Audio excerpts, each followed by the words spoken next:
Damn! So on Saturday night, we saw Jake Paul secure the dub with an incredible KO of Nate Robinson. And in this video, I'm going to explain exactly why Nate should not have been in the ring with Jake Paul to even start with, the conversation the UK fans are not ready for, and my official call out to a YouTuber. You serious? Let's get into it.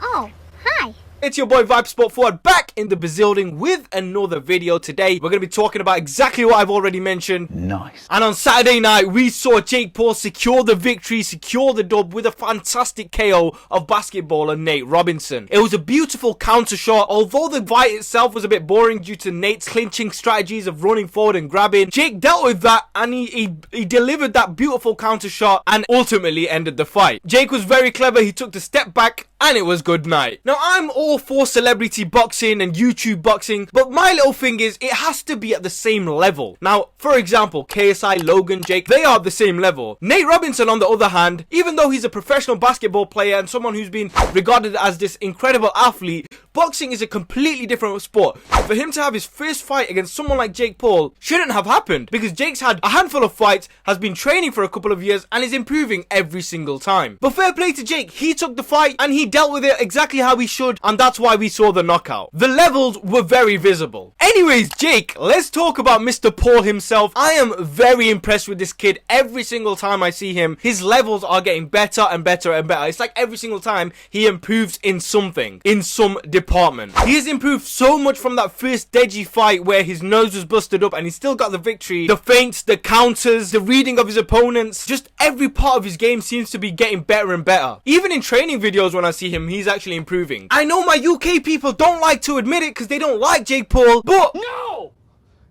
The kid can box. Now, before we move on to Jake against KSI, or KSI against Jake, however you want to say it, it's time for me to call someone out.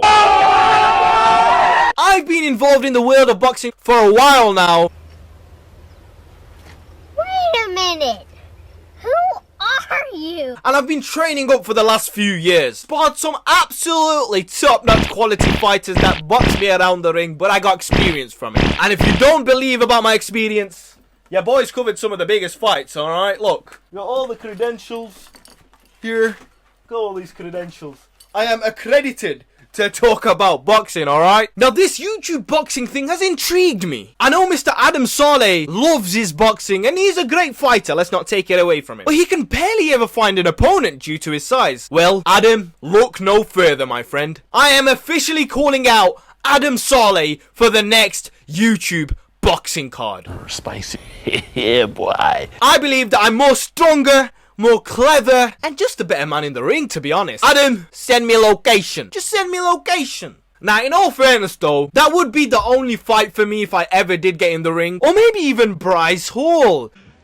You serious? He's a little bit heavier than me, and a little bit bigger than me. Keep it up, mate. But I'm up for that fight as well. What do y'all think? Should Viper Sport enter the YouTube boxing scene? To be honest, I doubt I'd ever get these fights right now. They want clout, which is fair. So maybe this ends my call out.